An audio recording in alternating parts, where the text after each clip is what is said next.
Welcome, friends, to Breakfast in the Ruins, a Michael Moorcock flavoured podcast.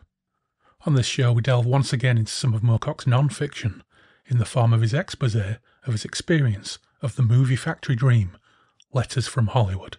Part series of sardonic missives, part tribute to departed friends, and part travelogue, Letters from Hollywood provides a snapshot of a very particular time in Moorcock's life during a post-divorce, self-imposed exile that is frank, hilarious, and tinged with sadness. Joining me in Derry and Toms once again is Chris, aka Dirk the Dice, host of the Grognard Files, and Letters from Hollywood was, in fact, his pick for this episode. We also chat about our road trip to the Moorcock and Tolkien Weekender earlier in 2023, so this could also count as Moorcock and RPGs Part 6.5. And there's no doubt other stuff in there too, as is our want, but mostly it's Letters from Hollywood. This book, so far as I can tell, has only ever been published in one edition, by Harrop in 1986, with evocative illustrations by Michael Foreman, the incredibly prolific illustrator of, mostly, children's books. Chances are, if you've seen illustrated Roald Dahl books, they were most likely illuminated by Foreman, and he was also the artist behind Terry Jones's Eric the Viking, amongst a bazillion other things.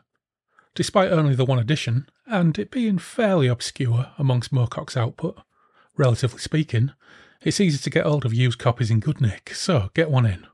Meanwhile, though, set up a deck chair by the pool, pour one out for departed friends, and join Chris and me as we hurriedly flush all our angel dust and read some Letters from Hollywood.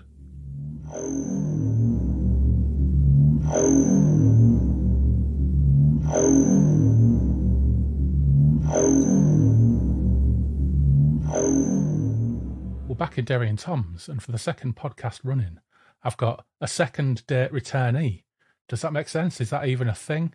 But Chris Hart is back. Chris, all the way from the room of role-playing rambling, Chris, aka Dirk the Dice, host of the Grognard Files, is back in Derry and Toms. Welcome back, Chris. Pleased to be back. Good to see you, Andy. And you're looking resplendent on this Friday evening, I must say. Well, yeah, I'm feeling rather hirsute, let's say.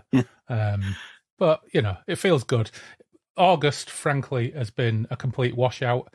It's fucking freezing, so I'm growing my winter coat early. That's all I can really say. I wish I could grow a beard, but I can't manage it. I think somebody once said I have the most unconvincing beard that they've ever seen. So.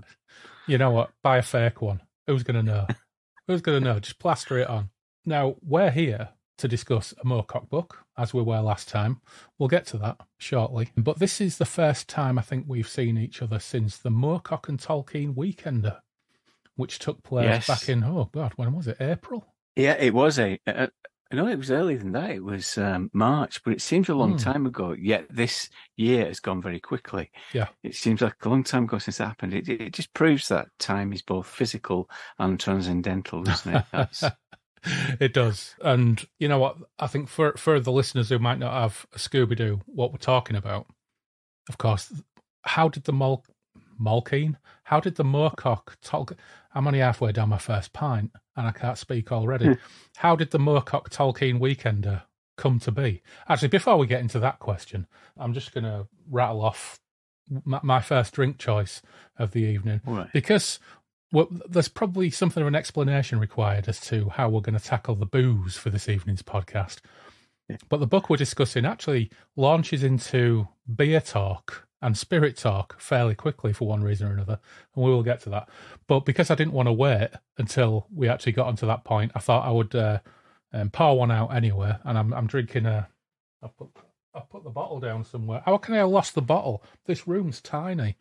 Anyway, it's a banana bread beer at 5.5%. Norfolk Brewery, I think it was. And it's quite pleasant. What are you kicking off with? Well, I'm going to kick off with a Sam Smith's, because that's relevant to what we're discussing, isn't it? It is. So, your standard Sam Smith's beer that I might have got from the local co-op. But yeah, so we've got some unusual beer choices. And unfortunately, I couldn't provide the Colombian cocaine, so I have got a sherbet fountain. Nice. Yeah, I couldn't go Colombian or Peruvian. As it's been a very, very, very long time since I've powdered my nose. I don't think I dare do anything of that sort anyway. And I don't have any sherbet, so I'm just going to have to vicariously enjoy it through you. What a disaster. Yeah. It really amused me when Sam Smith's got a mention in this book, I've got to say, but we'll get to that. Yeah. This will all become clear as we tackle the book, I guess.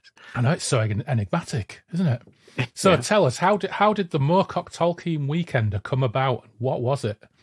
So it's a gaming weekend, and it's been a long-standing weekend that the One Ring, people who like playing Tolkien's One Ring, get together once a year and hire out one of these Airbnb places and play the One Ring. They've been doing a campaign over a period of years and getting together. And I you sat at home watching this happen, and you kind of enjoying it vicariously, but also getting a sense of FOMO. And I thought, that would be a good idea. But I wouldn't want to play a Tolkien game. I would want to have a Moorcock Weekender. And so I started having this idea of having a weekend of playing Moorcock games.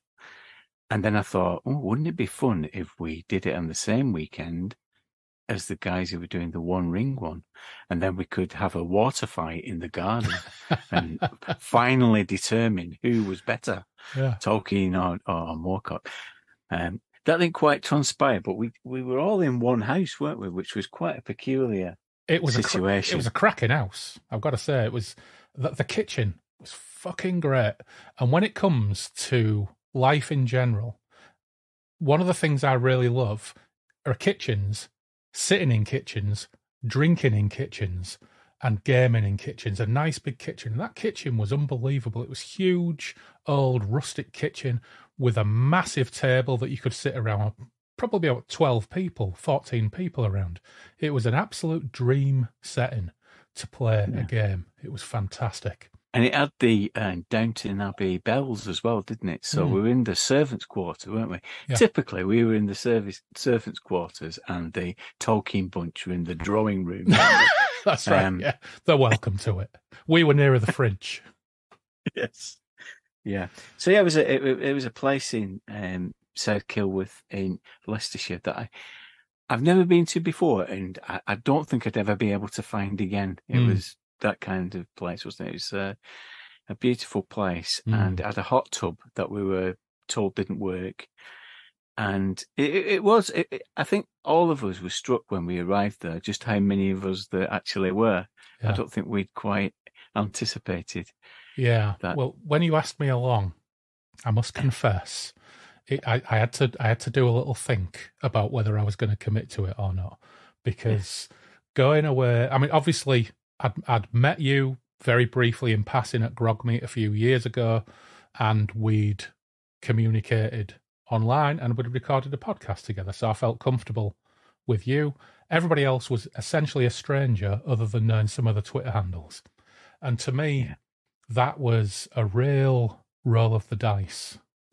Yes, yeah. In order to actually commit to something like that. But it was terrific.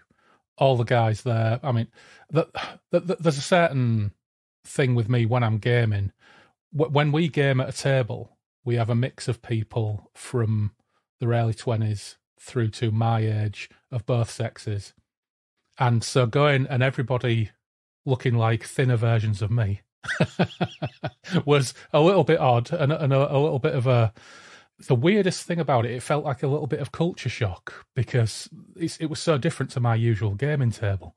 But there were such a top bunch of blokes, and I shared a room with Tony, who was part of the Tolkien road trip. Smashing bloke, got on with him like a house on fire, and we played some really cracking games, and there was plenty of food and booze on hand as well. So other than the fact that I caught groglag when I was there and was ill for 2 weeks afterwards, and I got a speeding ticket. Finding my way out of South Kilworth. Yeah, I must have taken a wrong turn. I was trying to find my way back to the A1, I think, or the M1, whichever it was. Don't even remember seeing a speed camera. A week later, I got a speeding ticket for doing 37 and a 30. Those things aside, cracking weekend, and you know, altogether successful. Yeah, and I feel I must apologise, because I went with the lurgy, and if you remember, I'd had a couple of weeks where I'd felt really ill, and I was on the other side of it. Yeah. But I wasn't at 100%, and I felt that when I was playing games, and I ended up sleeping on the settee. Yeah. So I didn't disturb anybody whilst I was coughing and that kind of thing. So, yeah, it was. Well, you powered on through and game mastered an excellent game. So, I'm about to say no harm, no foul, but I caught your lurgy. However, I did take issue with you afterwards and say you owe me a podcast appearance as a result. And that's why I'm here. That's why I'm here. Yeah. Now, of course, we played the Elric at the End of Time, Battle for the End of Time board game on the Friday night, which was a lot of fun. Lots of twists and turns, some drama. And fortunately, we had someone there who could explain the rules to us because they were a bit esoteric. Yes. And then 2 Moorcock games on the Saturday, one run by you, one run by Blythe. And then, of course, we played the One Ring in the evening. A crossover. Now, yeah. How did you find the games? I suppose we had a conversation on Discord ahead of time about that perennial question of what makes a game Moorcockian. And it's a question that we come back to regularly on this when we end up talking about role-playing games. I mean, and I've only recently seen your communications regarding this year's Grogmeet saying that you would be happy if every game at Grogmeet was Stormbringer, because I know you're a big lover of the Stormbringer role-playing game. Yes. Did the weekend add anything to your inner dialogue about what makes a game Moorcockian, and did it answer any questions? Well, I took up the challenge because I know that on this podcast you've challenged the notion of Stormbringer a little, haven't you? That you said, that it goes into the granularity of shopping lists, and that this isn't the essence of the stories of Moorcock. So I took that as a bit of a challenge. And the game that Blythe played was Dungeon Crawl Classics, which is a proper old school D20 type OSR emulator, if you like. It's got the spirit of those games, and the people who produce it, Goodman Games, they are really in the spirit of the Appendix N, which is famously the Dungeon Master's Guide. Had a list of influences that Gygax had in the original when he was creating Dungeons and Dragons, and they really go into that area. And I think that fitted really well. I felt that there's something about I don't like using the phrase gonzo, but that kind of creative randomness, that kind of sense of chaos that the tables generated, that Dungeon Crawl Classics uses, really fitted the essence of the story we created, really. Playing a proper OSR game, really. It just that the setting was quite bonkers, wasn't it? We were in a kind of multi-dimensional spaceship that was collecting things from across the multiverse, and I think it included an avatar of Elvis, I think. That's right. It did, yeah. It did. It was thoroughly entertaining. And I played a hook-handed beggar, and I had a Nadsakorian beggar, and I had a great time. I've got to say, I had a great time. Yeah. And there were also a lot of twists and turns, a lot of player agency when it came to their own agendas, and that all played out at the end and was really amusing and really entertaining. Yeah, it was great. Yeah, and in the end, we were all battling to get to the Lords of Chaos, who were sat in court, and we were trying to get this artifact to them. Yeah, and I think we were the only two to actually escape, weren't we? Didn't we actually? Yeah, we ended up on a different plane, didn't we? And I know Elvis was there at the end as well. Yes. Elvis was one of the gang by the end. I can't remember what his fate was, but it was particularly entertaining. Yeah, what almost got away with the MacGuffin as well, but Daily Dwarf, the Blighter, just screwed it up for us right at the last minute. Oh dear! But of course, you went with a different approach with your game. Absolutely. So I thought that I would look to Aegon, which is created by John Harper, and it does things in a different scale. So it's probably fair to say it's a more narrative game than some of the more OSR games that I would normally play. And Aegon is based on the stories of Odysseus and his journey home. And during the game, it's based on cycles.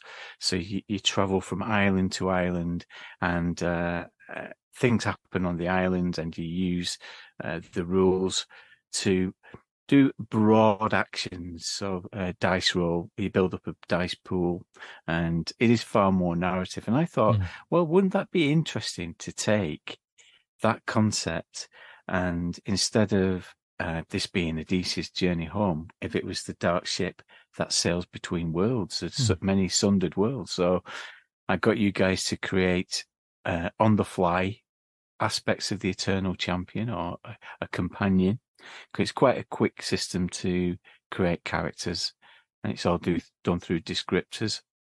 And you could either associate with the Lords of Law or the Lords of Chaos and ask them for divine favor at certain times. And I think together we built up a story over the afternoon where you were chasing a villain that you actually composed across these different worlds in the Young Kingdoms. And I think overall, I think it was 80% successful, I think, as a GM. As a player, I really enjoyed it. I know a lot of these like modern narrative games where the players are invited to contribute.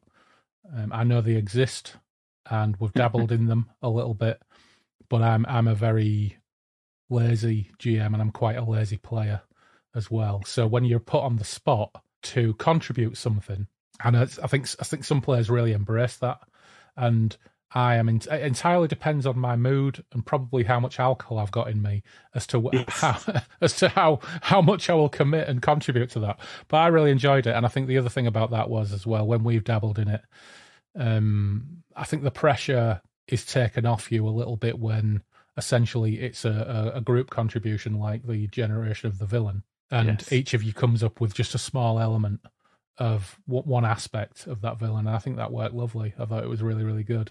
And on the whole, I quite liked that system. I almost bought it when I got home, but I've been trying desperately not to buy new systems because 95% of the crap I've got in the house I have never played, and I don't need yet more. Yeah. I brought one of the fundamental principles of it, and so I am to blame for that 20% not working. And the reason I ignored it, and it says really don't play this with any more than 4 players, and there were 6 of us.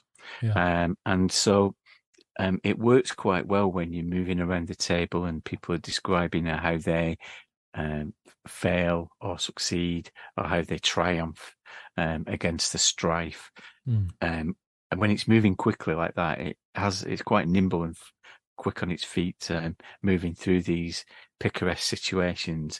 But because there were 6 of us, it kind of got a little repetitive, I think. And the same contest had to be described 6 times. So John Harper's right when he says in the rule book, don't push it.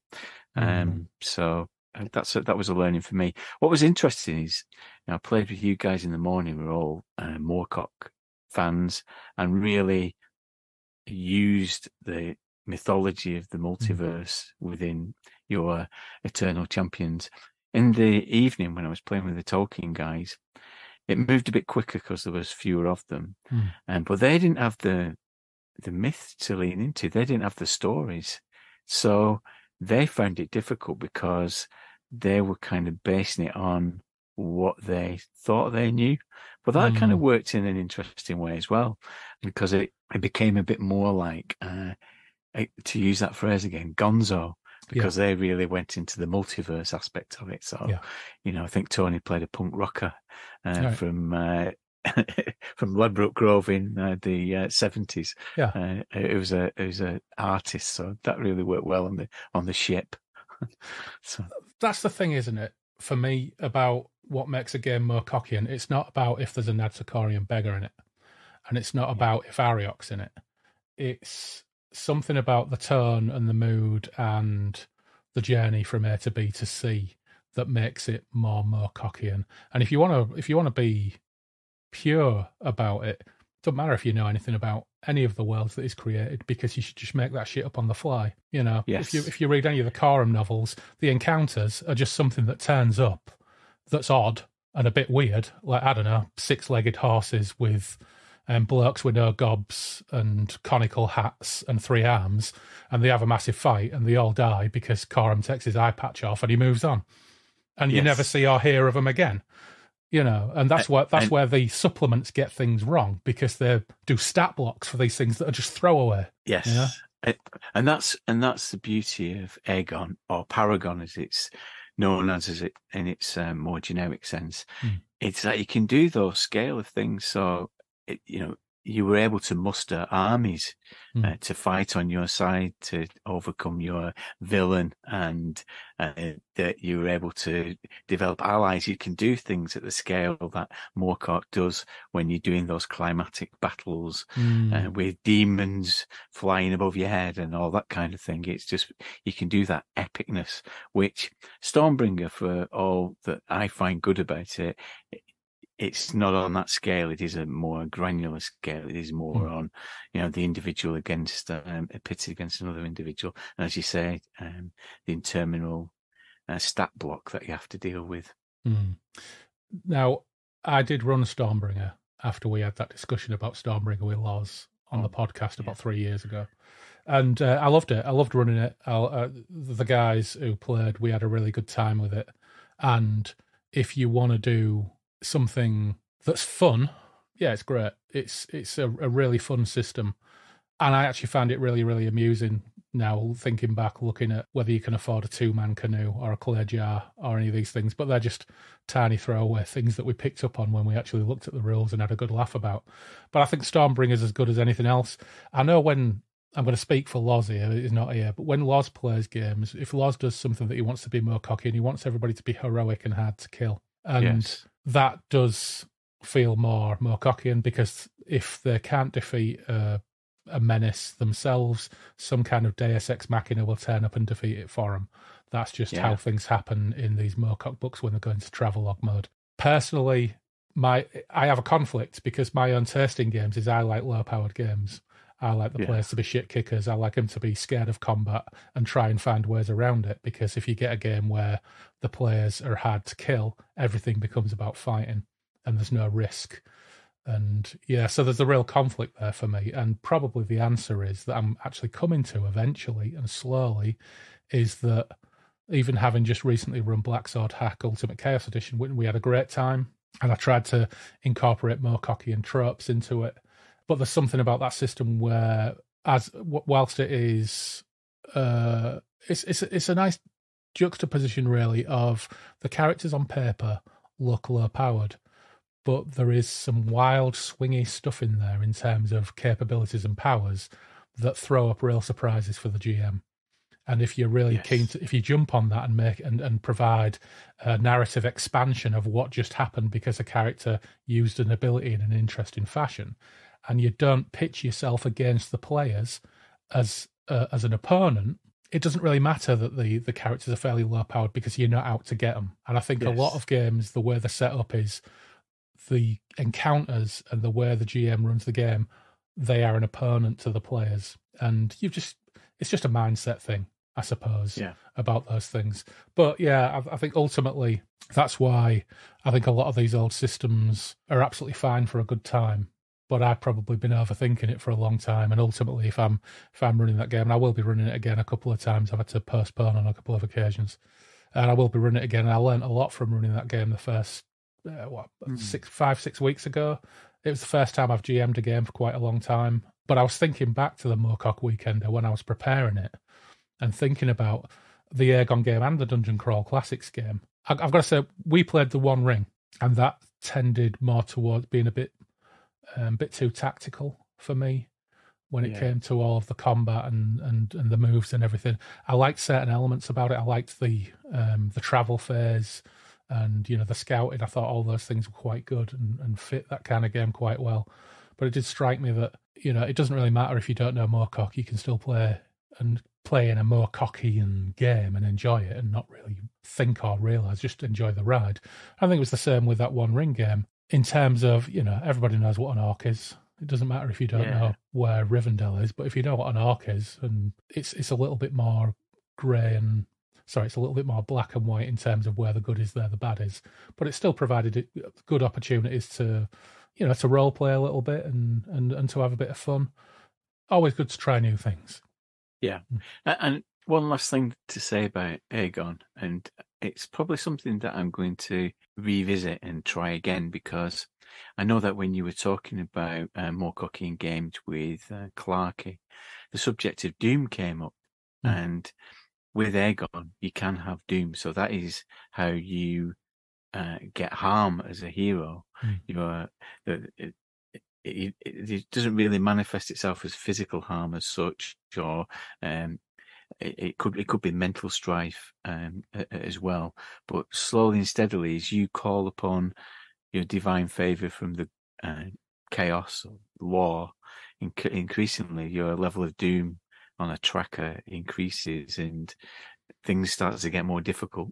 And I think that element is very Moorcocky, and that really just fit in with the settings of the Eternal Champion and the multiverse. That sense that this is predestined, and I'm feeling the pressure of being a hero in this setting, and the more and more I call upon the agencies that can help me, the more and more I'm under threat, if you like. So I quite like that aspect of it as well. Black Sword Hack Ultimate Chaos Edition has a Doom die, and it's a usage die effectively. So you start off with 1d6, and if you want to do something like an interesting or powerful combat maneuver, or you want to cast a spell, or you want to invoke a demon, you roll your usage die, and if you roll 1 or 2, it drops to a d4. And if you roll 1 or 2 the next time, it drops. You've lost it, and it can have terrible consequences. So 1 minute you can do something really powerful and spectacular, but it may cost you. And at the end of the day, if you run out of luck with your rolls, you're going to be in trouble, and you're going to be at severe disadvantage and at severe risk. And that made things quite interesting. Once the players, I suppose it's like when fate points first arrived in games back in the day, players always forgot they were there, and you had to say, don't forget you've got fate points. There's a similar kind of thing going on, but there's a little bit more flexibility with this Doom die and a few more options, and just making the players remember. I suppose it's like combat maneuvers in RuneQuest 6 / Mithras or whatever, just making them remember that there are a raft of options available to them to actually do to do interesting things and to do powerful things and to impose themselves on a situation. And once they got a handle on that, they became really creative with it. It was really good. Yeah, it was really good. Yeah. So that was the Moorcock Weekender. Do you think there'll be another? Well, I don't know. I think it was an interesting experiment. I think it would be good, I think, for us to explore other authors. I mean, there's talk of a Vancian weekend, and I think it'd just be good to game in other worlds. But yeah, this year has been the year of Moorcock for me, because I played in a Stormbringer campaign, and I've been reading more Moorcock than I ever have done, really. I've kind of, I think thanks to your podcast, really, I've started to rediscover the books and reread them, and in many cases discover new ones. So yeah, this is my Moorcock year. Whether it'll carry on into the next year, I don't know. I am somebody who is quite, I'm one of these people who obsess over something for a period of time and then move on to the next thing. So, well, you know what? Thank you for joining our reread again. So, what are we doing this time? Well, I gave you the choice, and you chose Letters from Hollywood. Why? Letters from Hollywood. It is a book that has been on my shelf for a number of years, and in April this year, I took it off the shelf and I read it, and I loved it. I read it in one sitting. It's a fantastic book. If people are not aware of it, I suppose it could be described as an epistolary travelogue. It's a series of letters that Moorcock wrote to J.G. Ballard.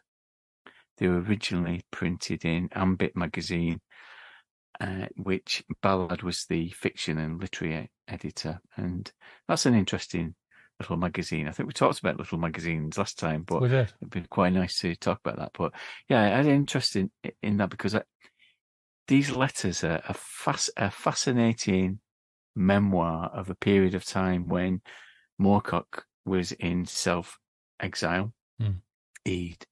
And like one of his own characters, really, he decided to leave England because there were a number of things in his personal life that he wanted to avoid. And a friend of his was ill and he wanted to go and spend some time with him.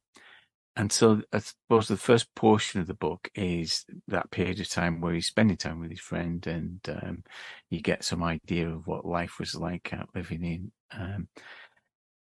in LA in the 70s, and we'll probably go into more detail of that. And then there's the middle section is, I suppose it's Michael Moorcock as Barton Fink as he works. He works as a Hollywood screenwriter for a major Hollywood director, and that ends up disastrous encounter. And then the final third, the final act, that's where the travelogue is. So traveling through California and seeing various places along the way. So it is a fascinating read, I think. And because he's writing it to J.G. Ballard, you get a sense that although it's not fictionalized, he's really playing into the Ballardian aspects of LA and the architecture and the observations he makes about the people that he sees there. That's what makes it so fascinating as an odd travelogue, because it's almost like an anti-Baedeker's of LA and Northern California, in that he is definitely writing this for an audience, and you could tell he's writing it for a very, very specific audience. And of course, we know in this case it's J.G. Ballard. I think there's more than a touch of Shaggy Dog Story to some of it, yes, when you think about it in a little bit more detail. But that's what makes it all the more entertaining. I think there are some caveats to the degree to which I found this entertaining, which we'll touch upon. Oh, right, okay. And actually, we touched upon some of this in our last episode. And the three core components of it, you're right, it's about him spending time with Graham Hall, his old New Worlds compatriot, who himself sounded like an absolutely fascinating character. He casually says, "Oh yeah, I'm staying with my friend Harlan." He's getting put up by Harlan Ellison at his place. But it's very interesting that the first couple of pages, it really sets its stall out in the very, very first letter. And whilst I always think of Moorcock as being incredibly progressive, there are still elements of him. Actually, this is a 40-odd-year-old white bloke from England in LA. And some of that does show through. And there's a really good example on the first page of the first letter where it says, at night, police helicopters occasionally drone over their searchlights, telling us that there's a suspect in the area. And in brackets, it helpfully puts, this is primarily a Chicano suburb. As if to say, the coppers are all over the place, but it is predominantly Mexican. And it's like, just that those occasional moments when I read it, I just think, oh, because there's a habit he's got of using terminology and labels for people that actually, even in the 70s and 80s, still were probably considered quite derogatory. But these communities had taken ownership of them. But it's like, just because they've taken ownership of some of these derogatory terms doesn't mean that you, as a 40-year-old white English bloke, should be really comfortably throwing that kind of language around.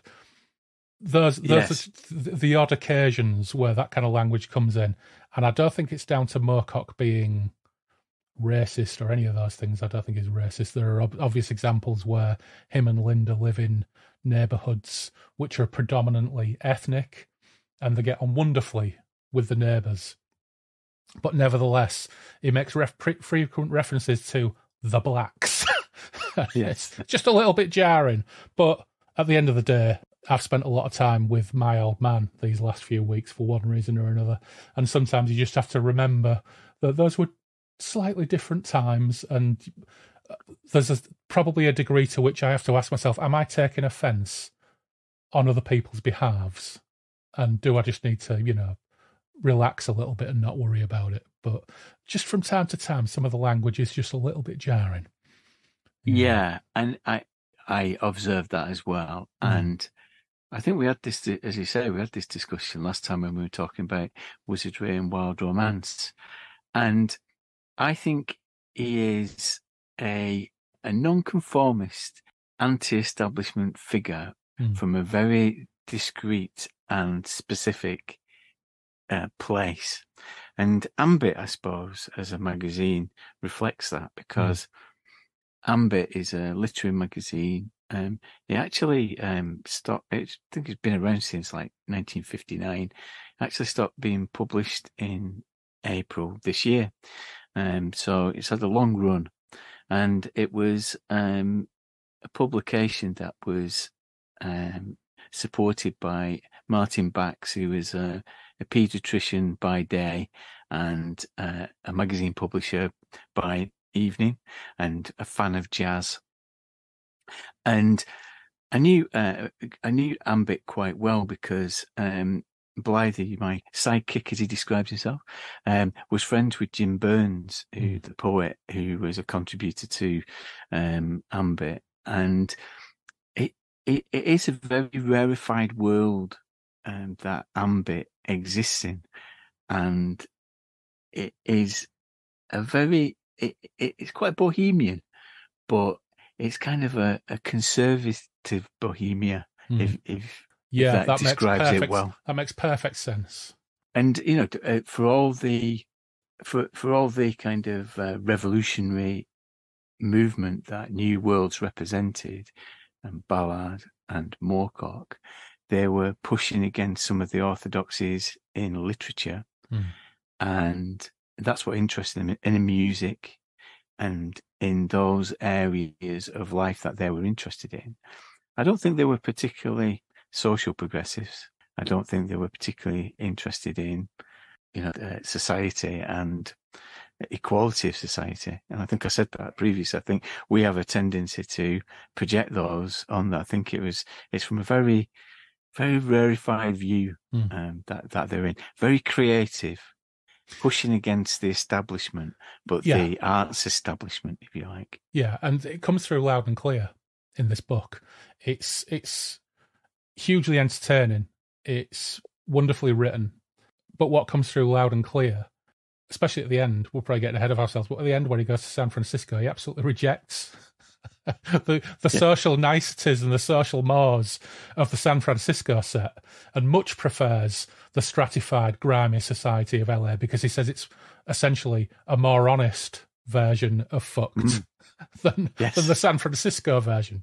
But yeah, it's not long before he also piqued my interest. Only over the page where he says, "Old Hollywood is half ruined. The studios are still there, with their offices in different architectural styles so they can be used for locations, all looking inward on squares or campuses, and you still can't tell the real sky from the backlot sky, but they are more and more like Dark Age monasteries. Outside, the stars set in the pavements frequently celebrate names you've never known or else completely forgotten, and they're often covered in dog shit.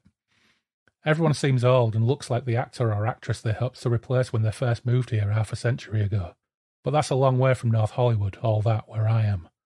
I would move to Hollywood proper, full of spray-painted cryptographs, decay, some street life, if I could. If I stay out here on a semi-regular basis, that's what I shall do. It's more expensive, but it has plenty of texture, and it isn't too unsafe. I need the mixture, I think. I might as well make the most of my exile, for this was not much of a voluntary move. I'm enjoying the experience. It relieves the bafflement and the brooding into which I slip about once a day, faced with a story to write and subject matter close to home. The young men in the liquor store ask my advice on which British beers to import. Currently, strangely, I'm drinking Theakston's Old Peculiar, which a couple of years ago you could only find in Yorkshire. They get me different ones to try and suggest some small US breweries I might like. So I try them, but I don't think I'll be able to keep up the beer man role for long. Not unless I go for the complete Chesterton kit, with the danger, of course, of turning into Kingsley Amis. Good pint, this. I could say to the unblinking Chicanos as I lift a tweedy arm and put a foaming tankard of Samuel Smith to hearty lips. What's the crumpet like round here? I laughed out loud at this. I laughed out loud at the concept, funnily enough, not of Old Peculiar being a thing in Los Angeles, because, just small anecdote, many years ago, probably going back to the early 90s, my mate Yaki, his cousin Rafi, came over, and he's from Los Angeles, lives in California. My mate Yaki's auntie moved out there, married a doctor, so all of his cousins are Hispanic. And Rafi came over. We took him to a club in Hull called the Wellington Club, and we took him in there, and every time it was his round, he bought Budweiser, and every time it was my round, I bought him Newcastle Brown, and got him absolutely rat-arsed on Newcastle Brown. And later that night, we went back to my flat, we did buckets, and he spent about half an hour throwing up in my bathroom, and I never saw him again. I think he got picked up by Yaki's mum at about 2 o'clock in the morning and took home got taken back to theirs looking grey and fragile. But a few years later, Yaki went out to LA, and they were all drinking Newcastle Brown. And Newcastle Brown was all the rage in Los Angeles bars. So Old Peculiar didn't necessarily make me wonder, but Sam Smith's did. Because Sam Smith's is the most oddball, eccentric, parochial brewery probably in the UK. And just the thought of Michael Moorcock drinking a bottle of Sam Smith's in 1978 or 1979 in LA just seems so incongruous. I don't know if you've been in a Sam Smith's pub recently. Well, Sam Smith's owned Shambles in Manchester, which is famously after the bomb in 1996 was moved brick by brick into a different location, and I spent many a night in there having the haranga brew, the kind of imitation beer, isn't it? It kind of matches brands in a sort of way, but creating their own unique take on things. Haranga brew was my drink of choice in the 90s. Yeah, there still is a pub in Hull called the Blue Bell, which is one of our favourite haunts when we go back to Hull. And I used to love the bottled brown ale, the nut brown ale. I used to love the Sam Smith's Pale, the old brewery bitter, or was it the old mill bitter? I can't remember. There's an absolutely staggering array of bottled Sam Smith's beers. If you see their full range, it's fucking enormous. But the funny thing about Sam Smith's pubs is the owner is a true eccentric. And when he inherited the brewery, maybe 10 years ago, he started to implement all of his eccentric beliefs in the pubs. So that's why these days, if you go in a Sam Smith's pub, there are signs saying, no iPads, no phones, this pub is for talk. Wow, I didn't know that. I've not been in one for such a long time. Go and check one out. You get told off if you get your phone out. Yeah, absolutely fascinating. To the degree where when lockdown was on because of COVID, my mate Yaki, again, me and Phil went to Hull, and I dropped him a line. I said, we're in town, are you around? He said, I'm just in Blue Bell at the moment. And they'd put yellow tape around the bar, so you couldn't lean on the bar. You had to stand 2 or 3 feet from the bar when you made your order, and you had to lean forward to get your beer because of COVID restrictions and COVID guidelines and all that business. And we went in there. Yaki had already gone, and all the old timers were just stood leaning at the bar, paying no attention whatsoever to the yellow tape. But Yaki had got bollocked when he got his phone out. Absolutely amazing. So yeah, quite eccentric to the point where an old mate of mine who I used to work with at Hull Prison, who went by the name Chopper for one reason or another, reasons that I won't go into, but him and his missus took over of the most famous Sam Smith's pub in York. It's on the river. And it has a scale outside which shows where all of the historical floods have got to up the wall. It's a really well-known pub in York. And when they got interviewed, he turned up there in his ancient Rolls Royce with the open front where the driver doesn't have a cover. You know, we're talking a really, really old Rolls Royce. So he turned up down this terraced street in Hull in his Rolls Royce, went in and interviewed them in the living room. And that's how they found out that they'd got the job. Yeah, very, very eccentric. But another weird connection is Newcastle Brown is now brewed at the Sam Smith's Brewery. Oh, right. It's not even brewed in the North East anymore. It's brewed in North Yorkshire. Yeah, so. There you go. But anyway, I'm going to drink an Old Peculiar in celebration of this book. Well, I think I'll join you. Yeah, so we've got our first beer mention, and of course, it's not long before we get a mention of something else as well, because, as you said, the first part of this book is really about him going to spend time with Graham Hall, his friend who he worked with on New Worlds, who essentially declared that he was going to drink himself to death, and rather successfully did so. Rather sad. And I must say, I didn't really know anything about Graham Hall before I read this book. No, neither did I. I wondered whether it was a pseudonym, because he does have a tendency to use pseudonyms throughout this book, and perhaps we'll go on to some of those. And this is the closest I think we've got to an actual memoir, this book, I think, of particularly this period of time. I think the Graham Hall stuff is the truth in this book. Yes. The closest thing to unvarnished truth, especially some of the stuff later on when Graham is close to death and after he's told Sue, his partner, that he loves her, and then he's kind of backtracked on it. But when they spend a long time with him getting drunk, he actually kind of admits it. It all feels really genuine and real and heartfelt. It's quite traumatic, isn't it? Because it is the portrayal of somebody who has a pure self-destructive streak. But in the midst of that, and you're right, it is very moving. There are moments of absurdity, aren't there, as well? Because I think at one point we mentioned the cocaine from Colombia. That's brought along by a friend of his, isn't it? Graham's friend, to try and distract him from the booze. So to get you away from the booze, get off your head on this. So, to get you off the Pernod. I've brought you some pure Colombian, but he doesn't want it. He just wants his Pernod. So I looked into Graham Hall, and because I don't own all the old New Worlds magazines, I had to do a bit of Tinterweb research. And I found a site called Galactic Journey, where a guy called Mark Yon has been doing reviews over the last few years of various issues of New Worlds. And there were Graham Hall stories in the November 1966 and January 1967 editions of New Worlds. And he actually did reviews of these stories. And the first one was a story called The Tennyson Effect. And Mark said, a new name to me, I think. This story is one of those experimental prose streams of consciousness that try to tell a lot, but actually do little. Not for me, I'm afraid. 2 out of 5. So that didn't really give too much away. But there's another story in the January 67 edition called Sun Push. And it says, trench warfare that wouldn't be out of place in the First or Second World Wars, except this one's in Britain. Unremittingly grim.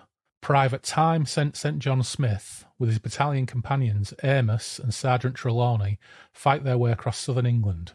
Nasty things happen. War's a filthy business, one of the characters says, and that seems to be the main point of the story.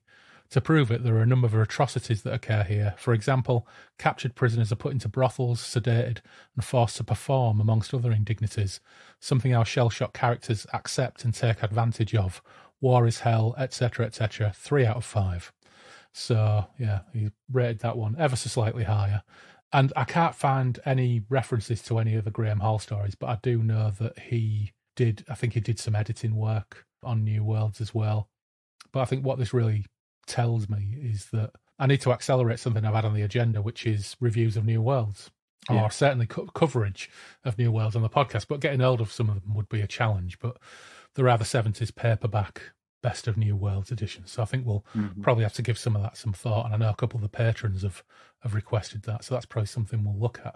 But I think I've got 3 or 4 of those. I need to dig them out and check if there are any Graham Hall stories in there. But it certainly sounded like something of a character. Yeah, certainly. And I think Moorcock actually acknowledges, doesn't he, as a writer, he lacks ambition, I think is the way that he describes it. I think a person of potential who never really realizes what he could do. And I think it's because of this self-destructive quality, because he's young, isn't he? This is, he's in his 30s, but he's determined to kill himself. Yeah. And Richard Glyn Jones, the artist who did some of the very earliest Jerry Cornelius covers, he worked on New Worlds, and he's got a blog And I was reading a post from a couple of years ago where he reminisces about some of his involvement with the New Worlds crowd and spending time with a couple called Di and Mike that moved in those circles, and he met them and became friends with them. Mike, in this case, turns out to be M. John Harrison. But he writes in that blog, one frequent caller was Graham Hall, who offered to buy Di from Mike for £100. And they were so broke they considered this very seriously before eventually turning it down. Graham was richer than the rest of us, apart from his involvement with New Worlds. He'd had 3 short stories published in its pages and was sometimes billed as assistant editor, which made him a big shot in this little world.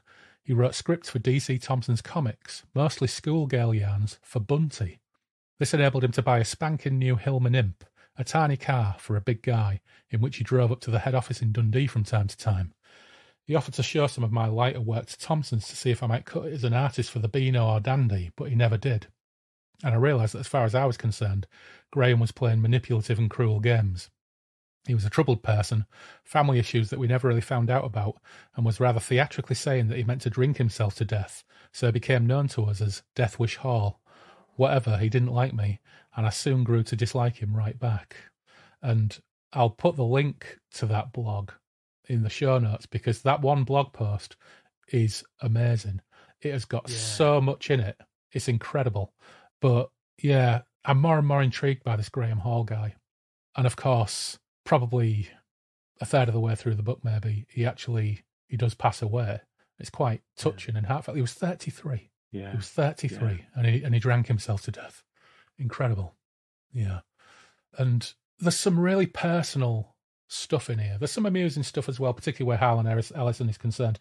Moorcock can't resist making offhand references to him being short. Which yes, really entertaining. But he's always, every time he visits, there's another new gargoyle above the carport or the garage or something like that.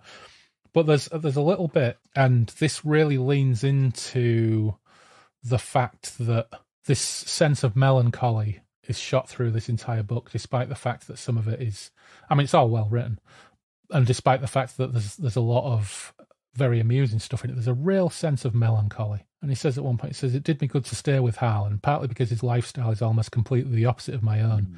He leads a hectic life, socialises a great deal more than I do, but doesn't drink, do drugs, or enjoy mucking aimlessly about. My life's fairly orderly as a rule, but I enjoy doing all the things he hates.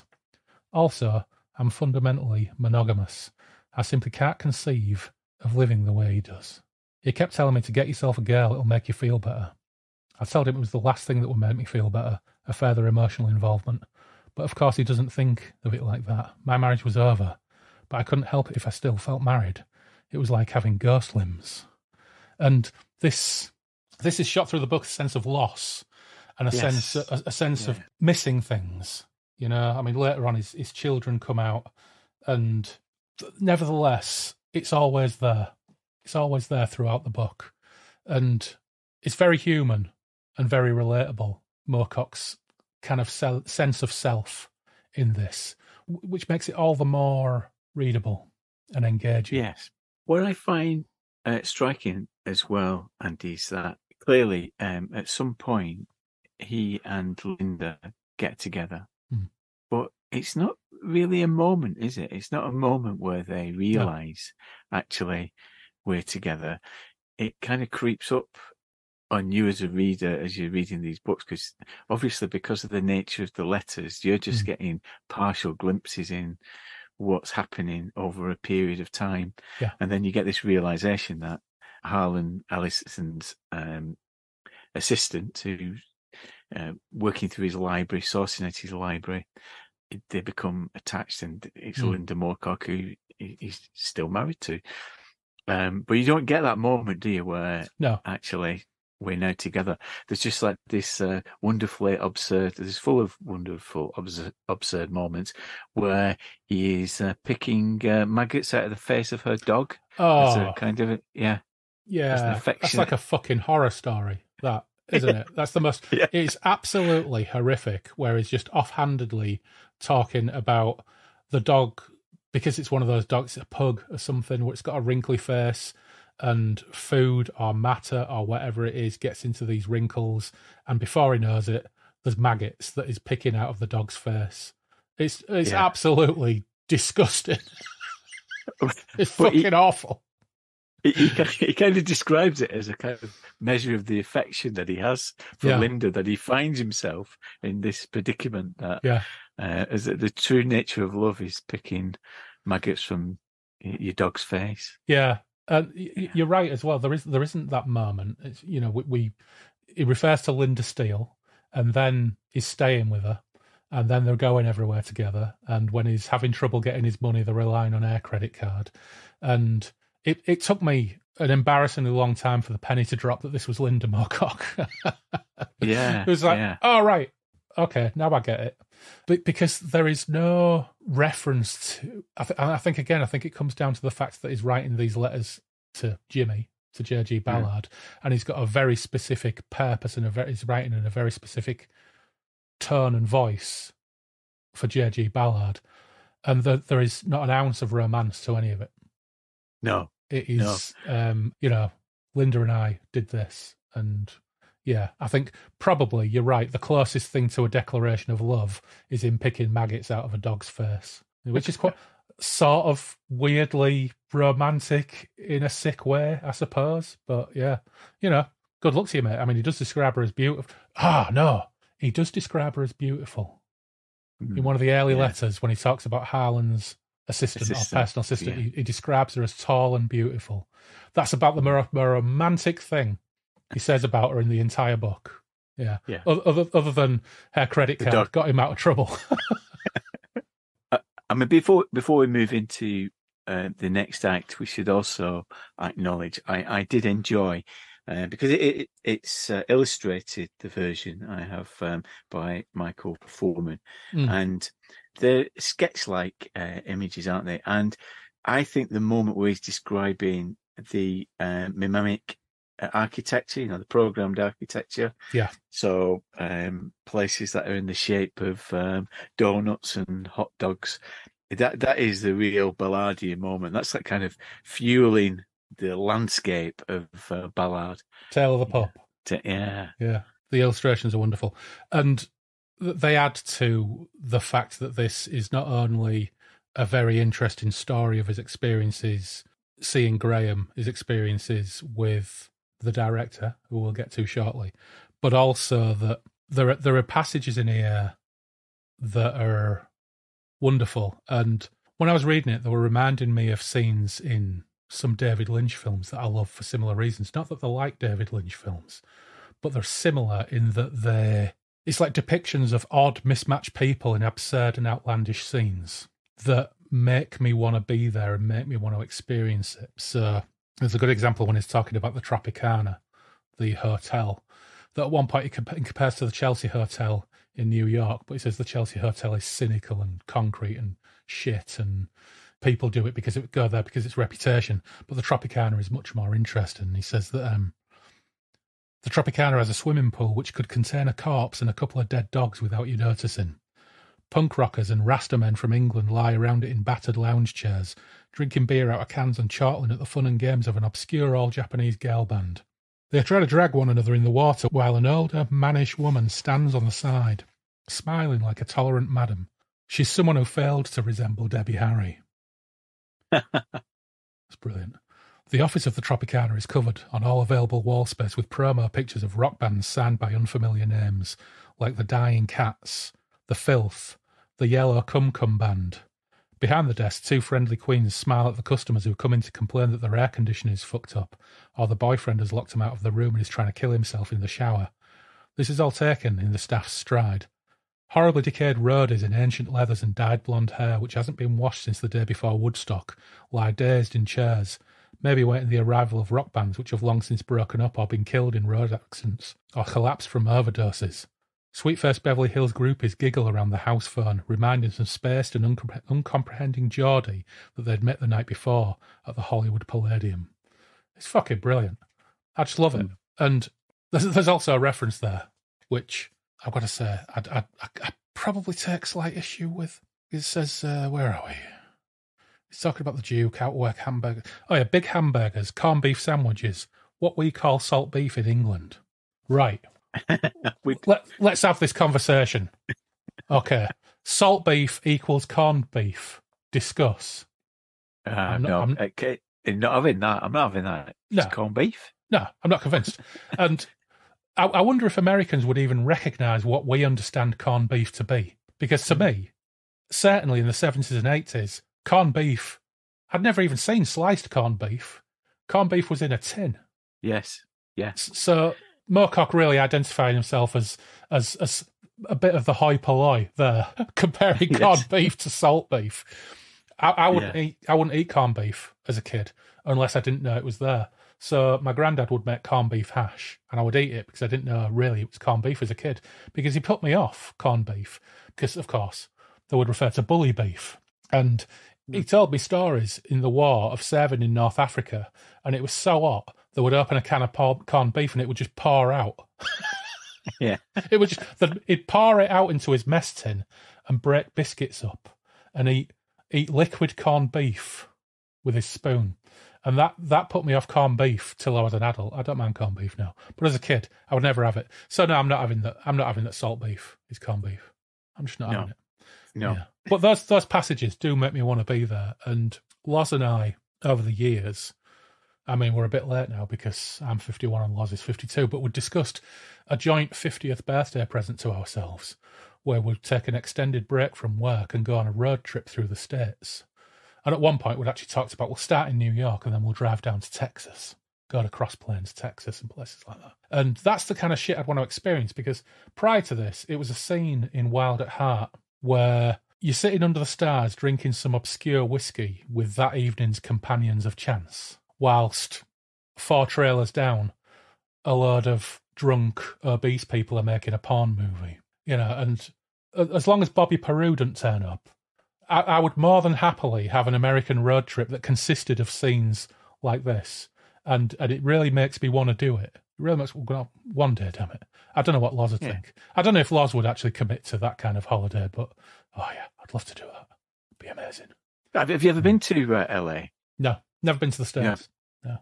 Really? Oh, I mean, it's a fascinating place. I've been to LA a couple of times as a tourist. I've not had the vision that you've just had. Mine's more like getting in the back of a van with the family on a tour, a Greyhound tour, while some guy convinced us that Steve Martin once lived in a house. Maps to the stars. Yeah. And he said that he once saw him with his shirt off and he had a tattoo of an eagle on his back. I thought, are we talking about the right Steve Martin here? Well, speaking of tattoos, Moorcock talks about getting his tattoo, doesn't he? Go to the tattoo parlour. He does, yeah. And Harlan Ellison's deeply unimpressed. The fact that him and Linda have got tattoos, and he thinks it makes them really low rent. It's fantastic. But then, of course, we get the second part of the real substance of this book, don't we? Which is interesting this is details. The best part. The second part is it should be filmed. I think I want to get the film rights for this. I think it's a fantastic story. It's brilliant. Absolutely. So I'm going to just read this little bit. It says, so he's been waiting for his cash to come through, because what we find out is that he's been told that he can claim expenses and he's going to get his advance because he needs to write the spec for this screenplay for this studio, who his agent has got him the gig. But he's waiting for this money to come in. And it says, by coincidence, the money started to become available at about the same time my director came back to town. I got this job through an old acquaintance who used to work with David Putnam in the early performance days. He'd been an executive producer on the final programme. It wasn't his fault the film didn't turn out as well as I'd hoped. I'd always respected his judgment. Amongst film people of my acquaintance, he's one of the few I really like. A director had come to his company with an idea for a mythological/historical picture which he needed a writer. The producer had suggested me. The title of the movie was to be, let's say, Return to Camelot. I met the director in London. He was fresh from making a sequel to one of those juvenile space operas. The sequel had done even better business than the original, so in movie terms the director was suddenly a hot commodity. It didn't seem to occur to anyone that Rin Tin Tin could have directed the movie and it would still have broken box office records. His name had been on the credits, so therefore he was currently big news. Suddenly he found himself able to call on higher budgets, bigger salaries, and considerably more prestige in his own circles than, say, Fellini or Truffaut. He seemed an amiable enough person, however, and what he and the producer said they wanted from me was a good, simple action-adventure story. Not too stupid, and which wouldn't take too long to make or involve too many special effects. I said I thought we could do it. We worked out a rough schedule where we could all be at more or less the same time. The director, whom I shall call Ike Welper, asked me how long... It's a brilliant pseudonym, that, isn't it? Asked me how long it would take me from treatment stage to first draft screenplay stage. I said that I did not intend to bullshit him. All things being equal, I could have the whole thing ready in about 3 weeks. A week for the treatment, and, if that was approved, 2 weeks for the first draft screenplay. I'd worked a similar schedule on, for instance, The Land That Time Forgot. Assuming that what we're aiming for is a straightforward action plot, I said, that is what we want to do. Absolutely, said Ike. And straight away, you're like, who is this guy? Well, it's Irving Kershner, isn't it? It's Irving Kershner. And I think there are points in this where the Shaggy's dog story starts to come into it a little bit. But there's enough evidence here, quite apart from what's just in those paragraphs, but also later on when it's talking about his age, his goatee beard, his gait, his mannerisms. It's Irving Kershner. Yeah, definitely. It's hugely entertaining, but there are some things about, because it's quite derogatory. And we'll get to one passage in particular, which is absolutely brilliant, where he absolutely tears him apart. But he talks about him as a guy who directed son-of films, and had basically just made his career directing sequels or further installments in existing properties. But Irving Kershner didn't come from that background. Irving Kershner was well respected for doing independent dramas, and I think the closest thing he'd ever done to a genre film was probably The Eyes of Laura Mars. So there's some stuff in here where you start to think, is there an element of Shaggy Dog Story? Is he just being deliberately obtuse whenever it comes to discussing this guy? And it does sound like a nightmare scenario, but also it's really amusing that he's got this kind of naive approach to things where it's like, yeah, I'll knock a screenplay out in 3 weeks, no problem. Whereas in actual fact, he finds out that the studio machine, if he was that way inclined, he could have milked this for like 2 years. Yes.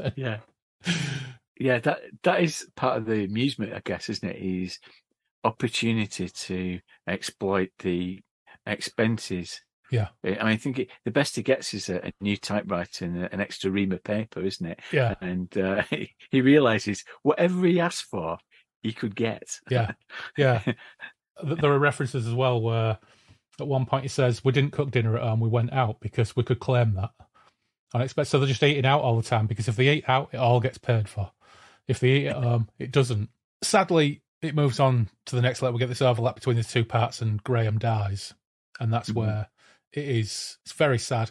As you move from this story of Moorcock's about this horrific situation with this director, which, when you realise who he's talking about, just comes across as hugely entertaining and quite amusing. And then you get that swing to the sad death of Graham at the age of 33, which he doesn't say in this book, but that's in Richard Glyn Jones's column.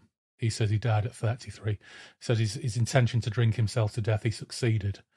It's quite swingy, but it goes instantly back to his problems with Ike. And Moorcock observes that he dismisses him as a director that doesn't understand story or narrative. And as I said, he built a career on directing son-of movies. But the most fascinating thing about that is, as we mentioned, Irving Kershner didn't direct those kind of movies. But after this, the only two movies he directed were Never Say Never Again and RoboCop 2. So actually, Moorcock predicts his subsequent career quite accurately. Yeah. And even worse, I think, I say worse, it's funny, but worse for, I think, that group, that segment of Star Wars fans, there is a lot of hero worship of Irving Kershner in Star Wars circles for being the guy who took George Lucas's property, took George Lucas's scripts and made it more character-focused and came up with Empire Strikes Back, which is fairly widely considered to be hands down the best Star Wars film. I think anybody out there who worships Irving Kershner's contribution to Star Wars mythology, in terms of him being the guy who managed to channel George Lucas's creativity into creating something so weighty. Do not read. Yeah. Do not read page 108 in this book, because Moorcock disagrees quite vociferously.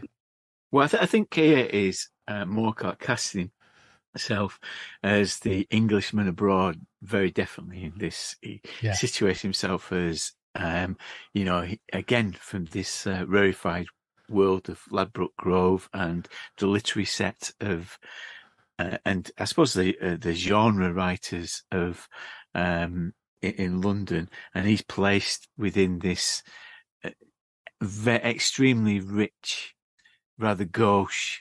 I suppose there's a kind of whiff of the thing of, because the American is slightly less educated and well read and grounded in things. I think there's a moment, isn't there? I think you might be getting to this where he's seen Cries and Whispers, and he thinks that Bergman should be the direction in which Moorcock should direct his attention, away from all this genre stuff and what he was exploring about the authenticity of Arthur and the Arthur story. Let's tap into Bergman. That's the direction we should go.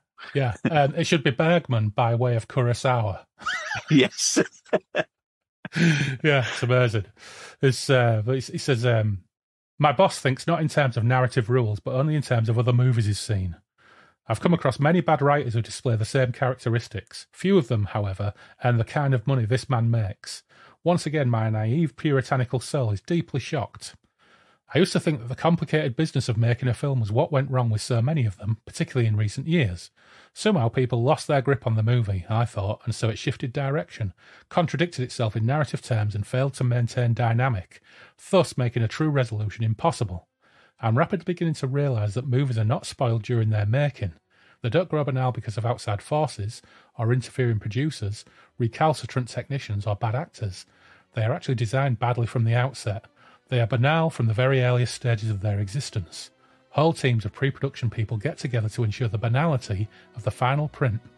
My boss has the imagination of a tub of coleslaw. He has the creative gift of a cockroach. He has the emotional age of a 9-year-old schoolboy. And he has the power to summon up millions upon millions of dollars to command the destinies of hundreds of human beings, to employ the creative gifts of hundreds more and debase them. At present, he's only debasing mine. If this project goes anywhere, and I'm hoping now it won't, he'll be able to debase the talents of all kinds of technicians, of actors, of skilled specialists. There's no longer any doubt in my mind that this man is a monster. What is still more alarming is only one of many similar monsters. For every Ford, Hitchcock or Hawks, there are 50 of these others, and the people with the money and the power to hire them seem completely unable to distinguish between them. The money I'm receiving, upon which my fate more or less hangs, is a tiny fraction of their daily expenditure. It scarcely counts at all. It's written off against taxes. I'm even less important to this whole dreadful enterprise than I originally guessed. That, of course, could be another reason I'm going crazy. A novelist is used to having both control over and responsibility for the work produced. A screenwriter in the main has neither. It's a hard lesson to learn.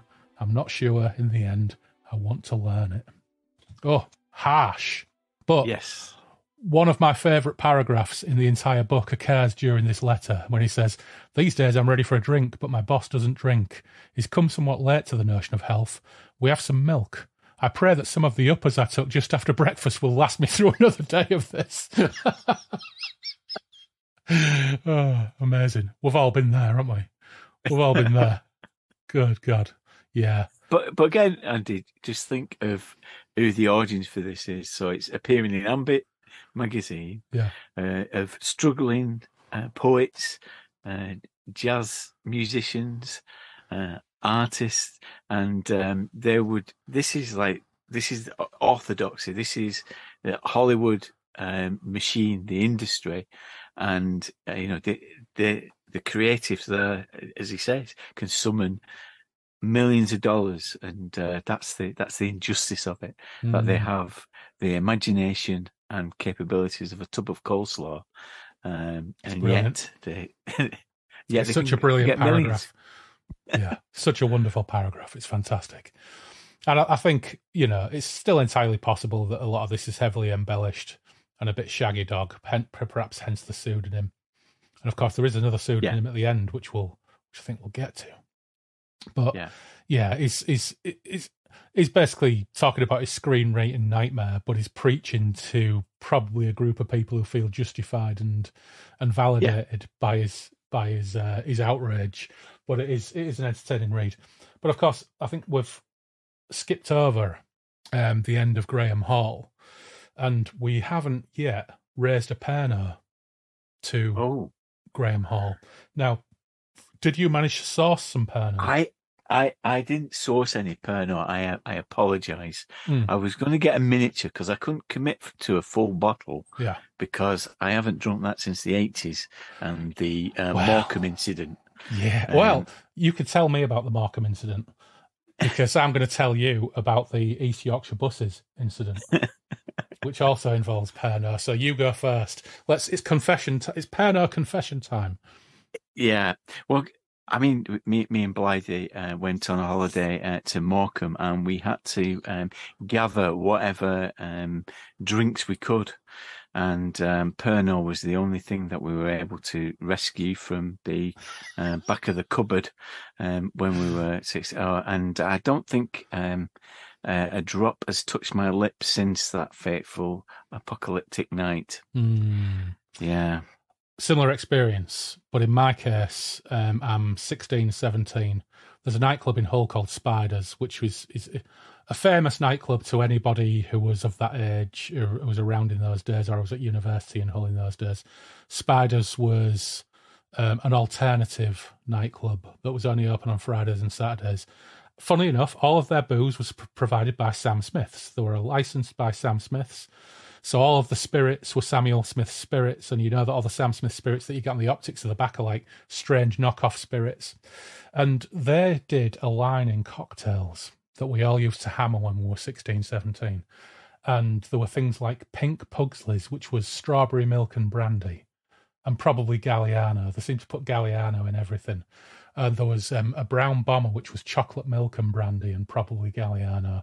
But then there was a line of other cocktails, which were generally cider, blackcurrant, and Pernod, and other things.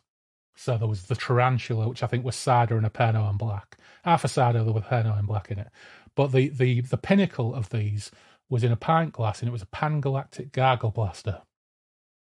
And it was Pernod, Galliano, brandy, a couple of other things, until you got halfway up a pint pot, then topped up with cider and blackcurrant. And I had a night in there, and I don't know how many Pan-Galactic Gargle Blasters I had, but at 3 o'clock that morning, I was heaving Pernod and black and Pan-Galactic Gargle Blaster, and everything just tasted Pernod. The puke tasted of Pernod. It was absolutely horrific. It was horrific. It's very distinctive on its way out. Compared well, it tastes the same going out as it does going in. Yeah, just a little bit more acidic. And the next day, I went on a trip. I was doing A-level English, and there was a trip to Manchester to see a series of short Shakespeare plays run by a small theatre company, where they were doing like whole Shakespeare plays in 20 minutes with a cast of 4 or whatever it was. And I got picked up by the bus, and it was back in the day. You got these bus companies, these coach companies, where it was just a small yard down a residential street, and they had 3 old coaches. And it wasn't like a big bus company or anything like that. The coaches were all old and rackety. And I got on the bus. I managed to get up and go catch the coach on the Saturday morning to go to Manchester. And all the way to Manchester, all I could smell was Pernod and black and puke. And I just thought it was me. And I had this beautiful Gabardine Mac that my granddad, Pops, had given me from the 1950s. It was an absolutely glorious grey Gabardine Mac with a shimmering purple. It was purple in certain angles in the light and green in others, like silk liner. It was an absolutely beautiful Mac. And when we got there, I stood up and I realised that I'd sat in someone else's Pernod and black puke. And it was all down the back of my Mac. So what are the chances what are the fucking chances that you could spend all night drinking Pernod-based cocktails, throw it all up, and the next day get on a coach and sit in someone else's cold Pernod and black puke? You just, it's a fucking 1 in a million chance. But it was absolutely horrendous. So the next day I had to get off at the university, go into the bathrooms where this play was being held, go to the bathrooms and clean someone else's Pernod and black puke off my beautiful Gabardine Mac. And I've never drunk Pernod since. The multiverse will do these things to you. Yeah. When we were in the caravan, and we had to be rescued by Blythy's then girlfriend, now wife, and she came in the caravan and helped us wash up, because like a week's worth of washing up was still there. We made a pan of scouse, and it was like drying on there. And at one point she said, "Can you smell Pernod?" And that was from like 3 days earlier. Yeah, it has a habit of sticking around, doesn't it? Yeah. So I actually did think about going to Morrison's and getting a bottle of Pernod. And when I went and got my old Peculiar earlier on, I did have a furtive glance at the spirits shelf to see if they had Pernod, and they didn't have Pernod. Oh. So the closest thing I've got on my shelves to anything vaguely Pernod-ish, which I'm going to have a slug of now, to drink to Graham Hall, is some Polish absinthe. Oh my goodness! Yeah, so, now this could get interesting as we head to Berkeley. Yeah, Absinthian Deluxe. It's hold that up again, Andy. I'm going to take a screenshot of that for prosperity in case. There we go. Let's get it focused. There we go. Yeah, and it's a nasty 55%. Which actually is quite mild for absinthe. I've got another one on the shelf downstairs that's 66.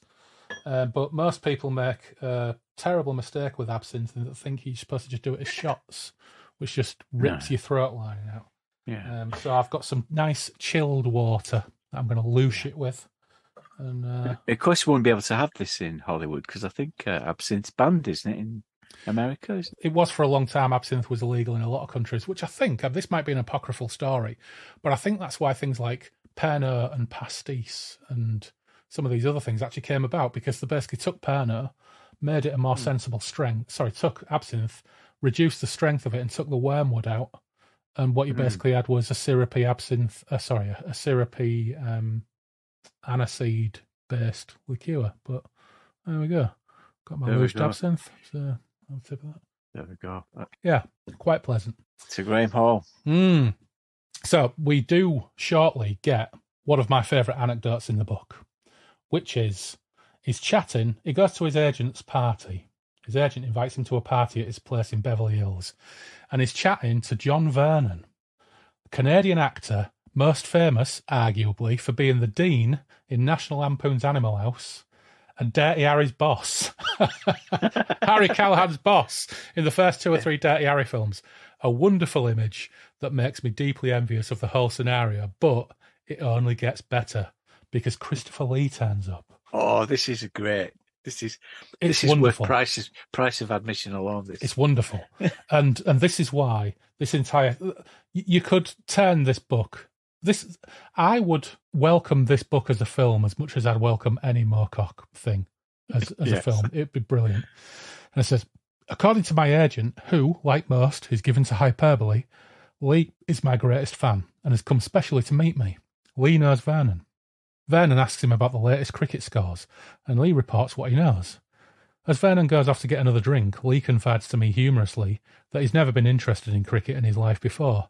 Since coming to Hollywood, however, he's found that everyone asks him about the cricket, so he's made it his business to know at least a little bit about it. He's a huge man, very amiable and pleasant in his manner. I'm not used to being overshadowed, so feel a trifle awkward as I stare up at him. I feel I'm being rude as I realise I've been looking at his teeth without realising why. I learn later that Linda has been doing the same. You expect something a bit less ordinary after all those Dracula pictures.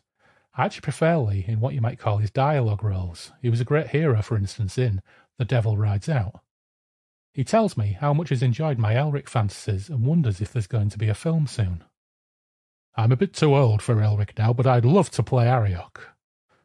I feel very flattered and tell him so. He invites Linda and me to visit him at his home in Los Angeles. He also tells me the secret of surviving in Hollywood is to remember at all times that you're British. Don't ever drop your standards, he warns. That's just fucking wonderful. Wonderful. Wonderful. And Moorcock name checks all sorts of famous people, but that's the one time where he writes like a fanboy. And it feels really genuine and brilliant. It's fantastic. And I would absolutely love to see that in some kind of biopic, Moorcock biopic. It would be brilliant. Not that we'll ever get one, but, you know, you can dream, can't you? You can dream. Absolutely, absolutely. I mean, we should say that this book appeared in 1986, and it previously appeared in Ambit. But I've got this. I don't know if you've got this, Andy. This is The Secret Life of Savoy Books, Savoy Dreams. No, I haven't. And this is an anthology that was put together. Again, last time we spoke, we talked about some of the difficulties that Savoy had because of the legal challenge of Mengen Hecker, and this was a bit of a fundraiser.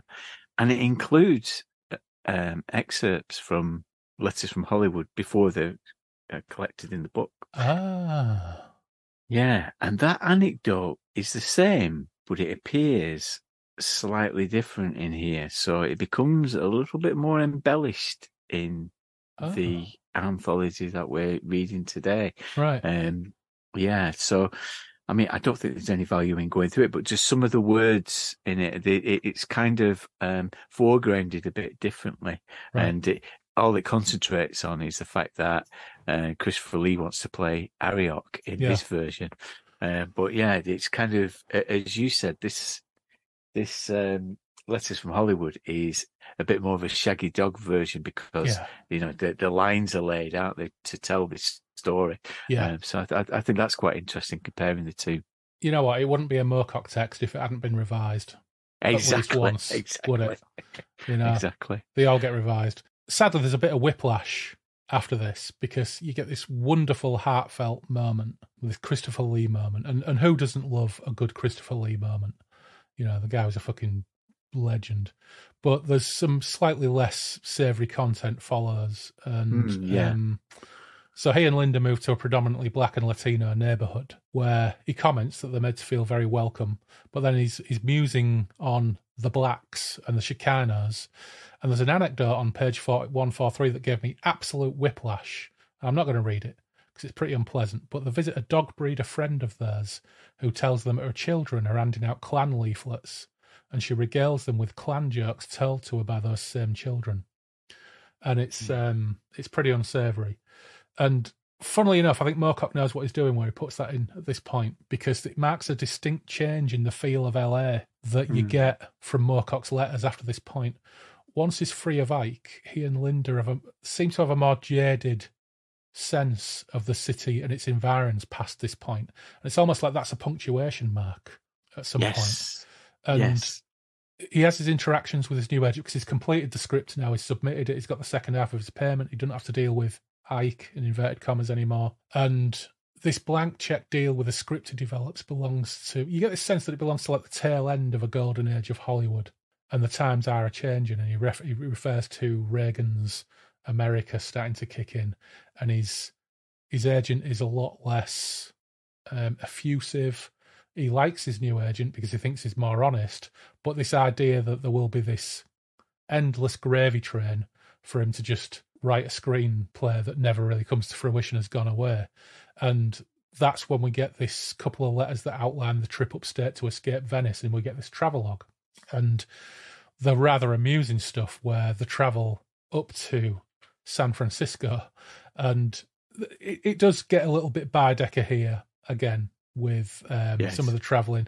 I think the final act, after the great anecdotes and stories that are regaled in this middle section, it becomes a bit more pedestrian, doesn't it? The final act. But it's interesting that you point out that point is a point of departure, because I've also noted that actual incident at the dog breeders is a moment where there is a tonal shift, and all that optimism, all that kind of sense of America being some, like the new place. Everything's new with its kind of mock gothic bit, and then this is the grim reality of it. And what struck me as well is that on page 143, the illustration where you get the back of somebody's head, and yes, Jesus saves you on there, and it seems to be that is the moment where the book turns its back a little bit on America. And starts, as you say, a feeling of we've got to get out of here. From the idea at the beginning where this is a place where I want to spend the rest of my days, there is a bit more of a cynicism that creeps in from this point. Yeah. The funny thing is about this passage where he explains, and it's only one short paragraph where he quotes 2 jokes that she tells them that are deeply disgusting and racist. I can't remember the exact expression he uses. She tells us with a mixture of relish and horror that her kids are handing out Klan leaflets at school. Along with a lot of the content of those couple of pages, the discussion with the agent, the references to the change in America after Reagan's been elected, it does mark a tonal shift in their attitude to LA. And fortunately, it does become amusing again, because the travelogue, whilst it is probably, I wouldn't describe it as dry, because the way he writes it and his interest and passion for some of the places that they go, and his descriptions of the people, and even just simple things like the architecture, is all really absorbing and interesting. But it's only really when they get to San Francisco where he starts to opine or editorialize on the nature of San Francisco that it actually becomes truly entertaining again. Yeah, I think when he's traveling through the Big Sur, it's I suppose it reminded me of like some of those moments in Elric, or some of those travelogue moments where they're just passing through minor encounters till you get to the more significant. So you get to Nadsakor or something like that, where it's a bit more interesting. His description of San Francisco is amusing, though. He says, "I get the impression sometimes that San Francisco is a city consisting entirely of anal retentives." It's here you expect to find societies for the preservation of defunct societies. It's the recycling capital of the world, a museum of toys too valuable, too precious, too cultural to let the children play with it. It hangs on to bits of old, tarred rope, to broken shovels, to rusting trolley rails. Whatever can be sprayed with preservative resin is thoroughly sprayed. What can be trapped in glass is trapped. It seems half San Francisco is already filed, shelved, catalogued, microfished. Yet tomorrow the next monster quake could rob these prim misers of the lot. You can't really blame the city for this aspect of its personality, but you can get righteously sick and tired of its inhabitants telling you what a virtuous place San Francisco is. All that saves San Francisco for me is the Tenderloin. Today, even that district of thieves and whores begins to look more and more like the upmarket bits of Soho, in danger of becoming as miserable a shadow of its old self as parts of New Orleans now are. It's slowly being sanitised, encroached upon by middle-class improvement and big business. What was once a whorehouse is today a Wendy's hamburger concession, and cheap wine is no longer sold from the shop, now offering imported wooden toys and video games for the kids. Like so many cities until recently associated with vice and violence, Marseille and Brighton spring to mind, San Francisco seems anxious to show how respectable she has become nowadays. She doesn't appear to realise while this might attract the Rotarian convention once a year, it's as likely to drive the paying tourists away as attract them, since they're removing all the romance. But I could be underestimating the tourists' tastes. Probably it's exactly what they want. What better place can they visit after Yosemite National Park? It's a city, but it's not as horrible as other cities.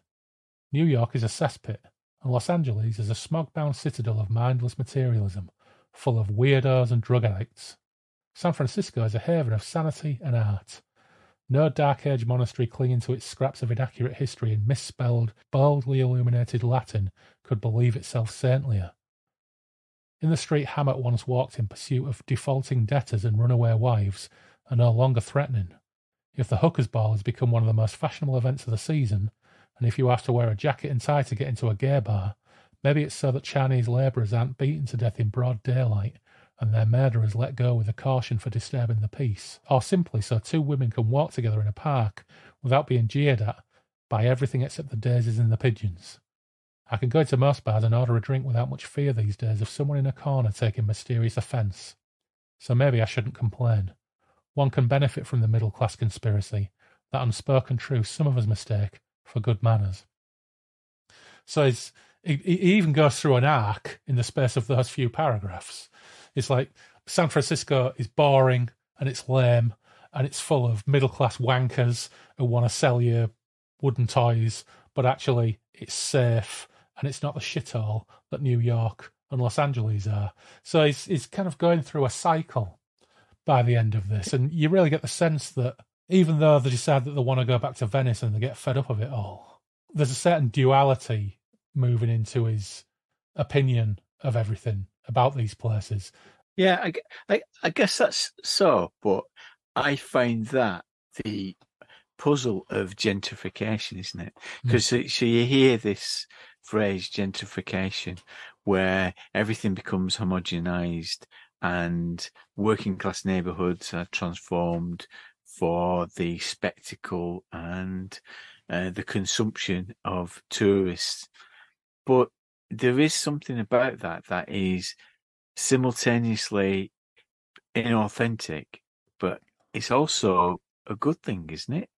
It's like an urban renewal, and I felt that bit was articulating something that we're doing now, aren't we? Is increasingly, city centres are transformed, and the high street is changing around us, and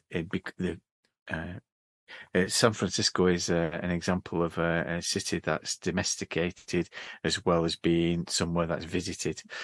And so I do think that he is articulating there something that I mull over a lot about the places that I visit. I've been to the Tenderloin actually a few years ago, and it's still quite terrifying as a tourist because it is off the beaten track in terms of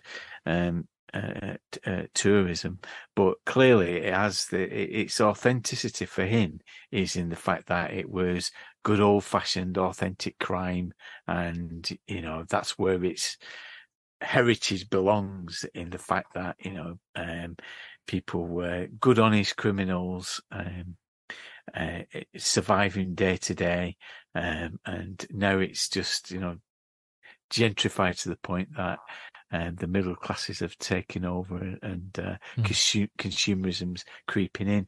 It is a bit of an ambiguity of modern consumerism, I guess. Yeah, I think the ambiguity is understandable, though, because what we've got here is Moorcock probably turning into his 40s. And I think there's a tension between his love of urban decay and the glory of the old frayed edges of what was and what he really adored and found romantic in, because he loves the urban decay of London, for example. He loves Soho, he loves all that stuff. But I think there is a tension as we get older between loving all that stuff and actually wanting to be comfortable and safe.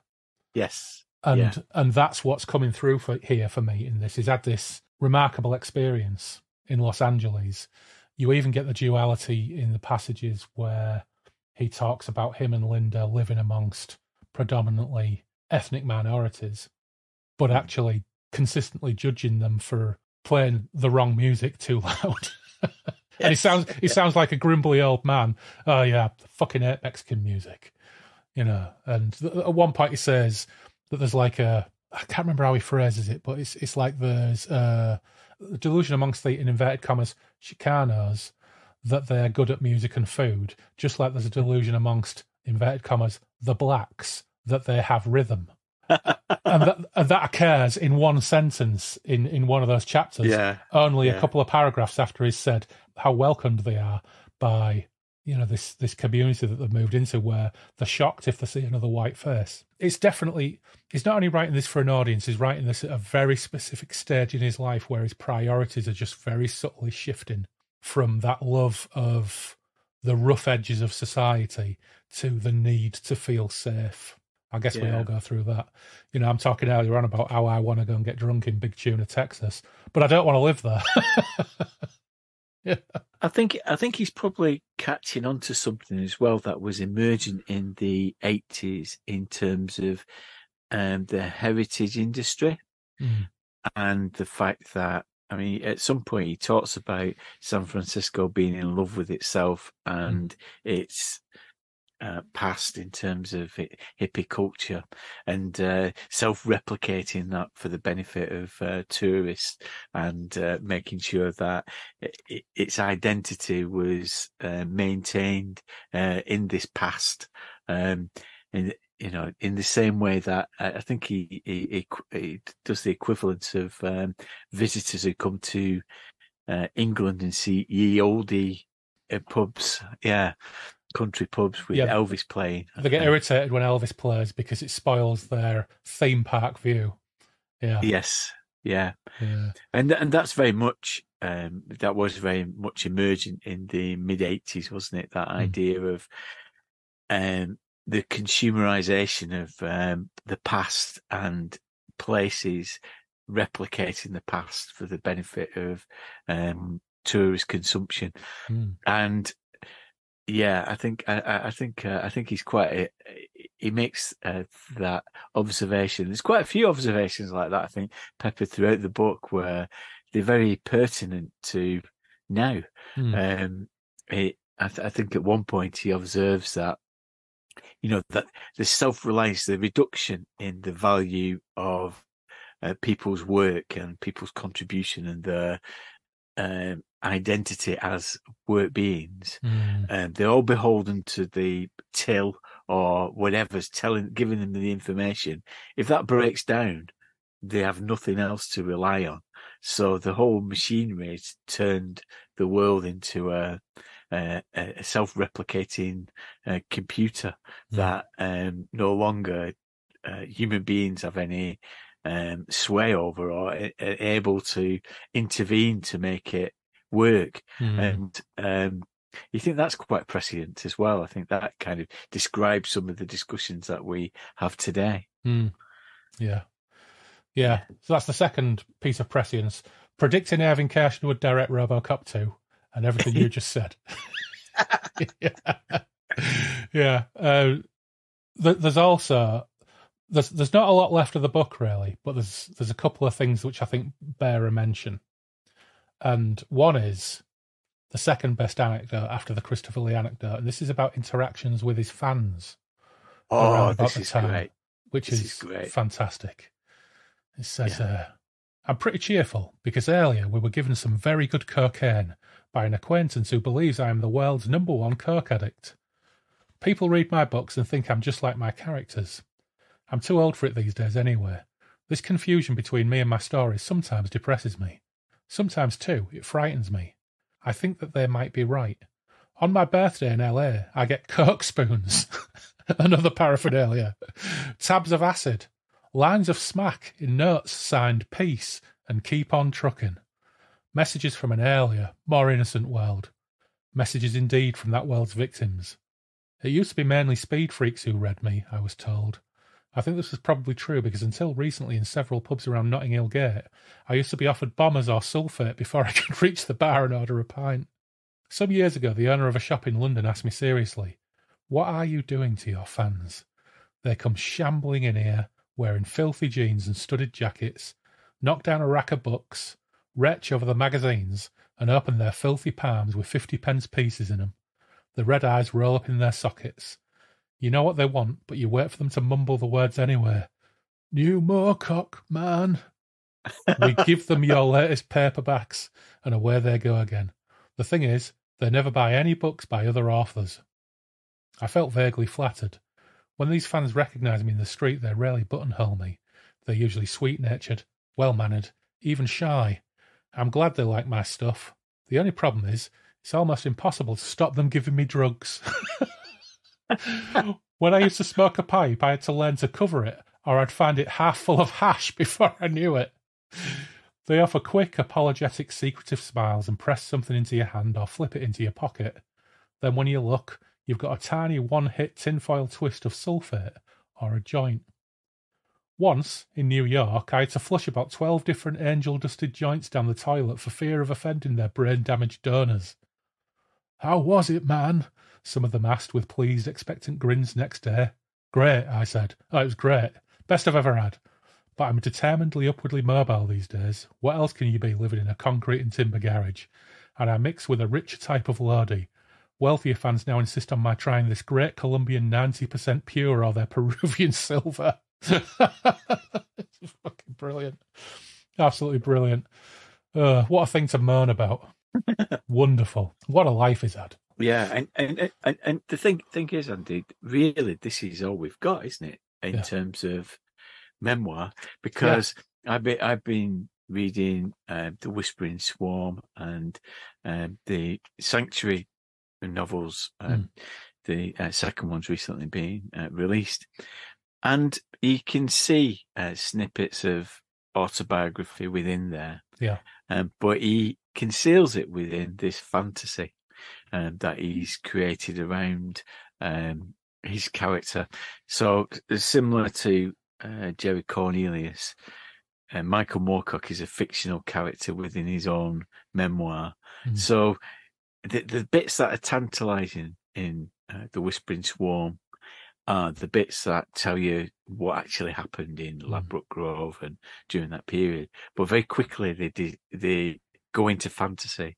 And what I want, I suppose, as a fan and I suppose of a lover of a memoir, is just a real one, just a real story of what a fantastic life in art, in music, in literature, in publishing, in comics, and all this contribution that a single person has made in such a prolific manner. I want to find out more about it, and what a great life. But, all we have really is Letters from Hollywood, and that's why I suggested it for Breakfast in the Ruins. Yeah, it's surprising, isn't it, really, when you think about it, that there isn't a Moorcock biography, like approved or otherwise. Because you're right, we've got snippets of things that he's written that end up in things like Death is No Obstacle or any of the other collections or Modern Times.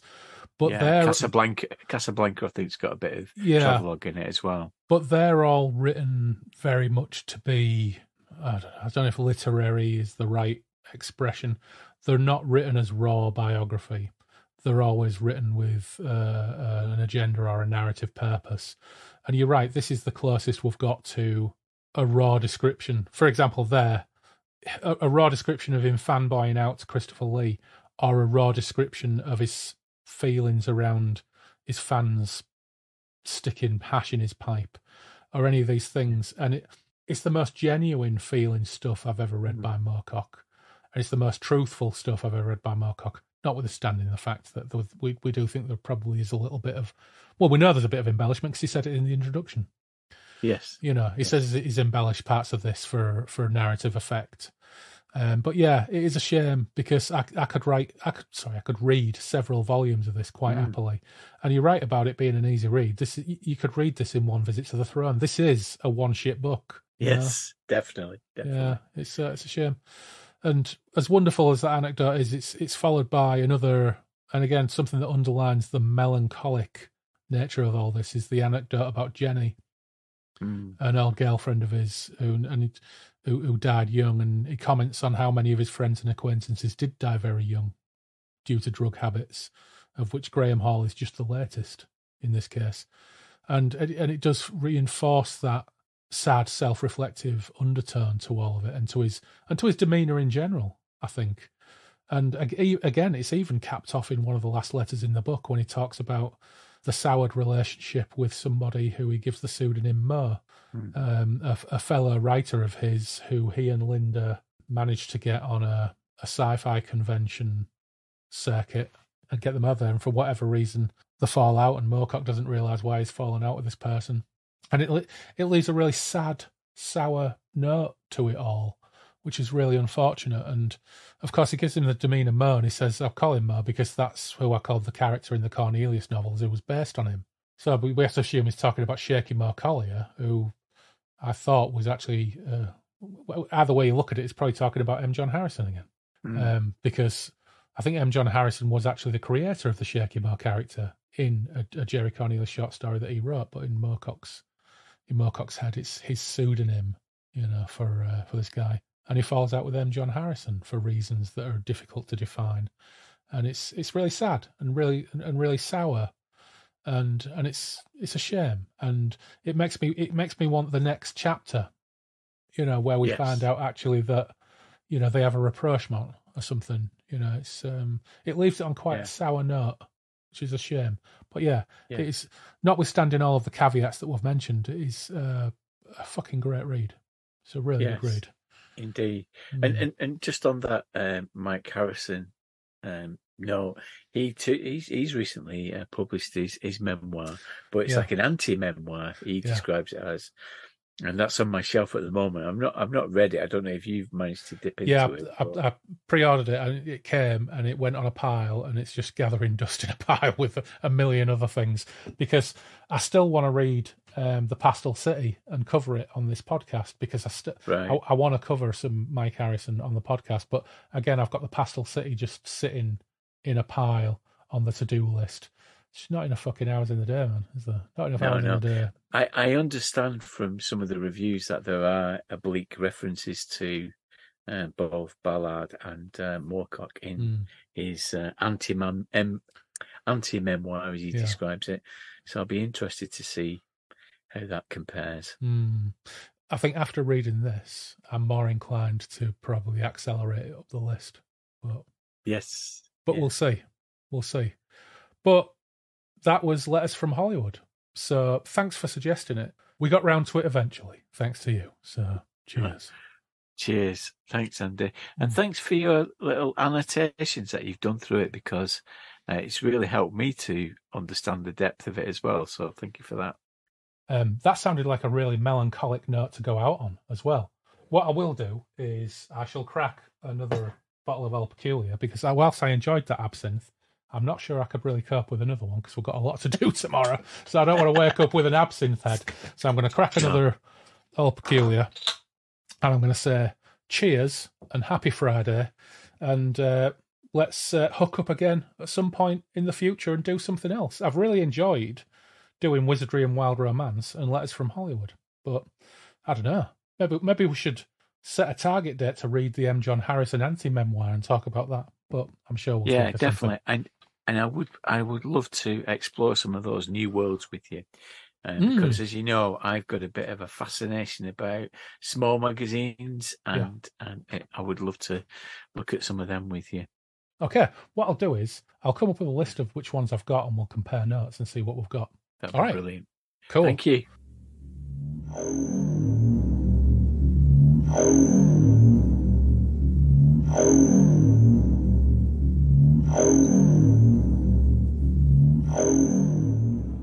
Massive thanks once again to Chris for joining me in Derry and Toms.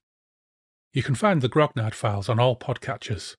Dirk and Blythe have covered Moorcock RPGs a number of times, including deep dives into the Stormbringer and Hawkmoon games published by Chaosium, and interviews with authors Ken St. Andre and Kiri Campbell-Robson.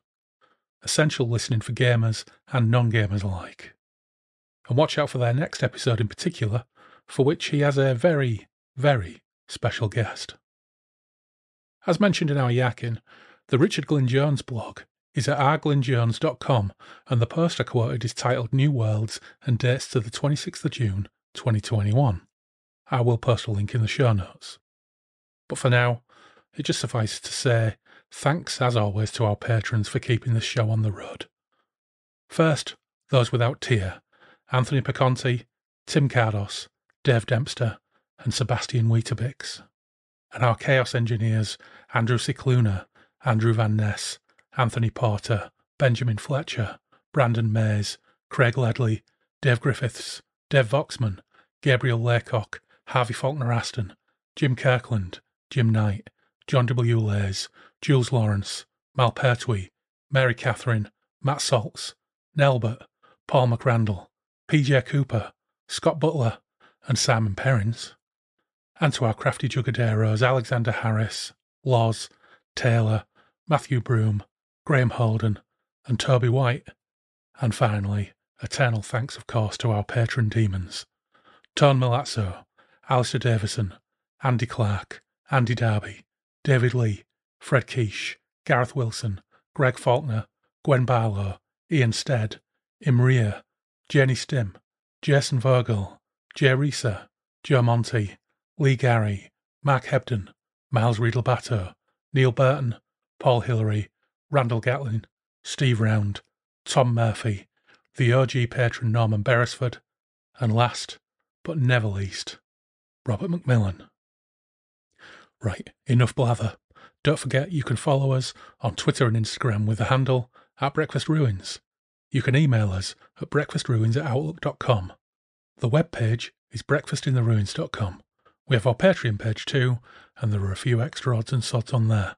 But for now, take care, stay safe, and we will meet again soon on the Moonbeam Roads.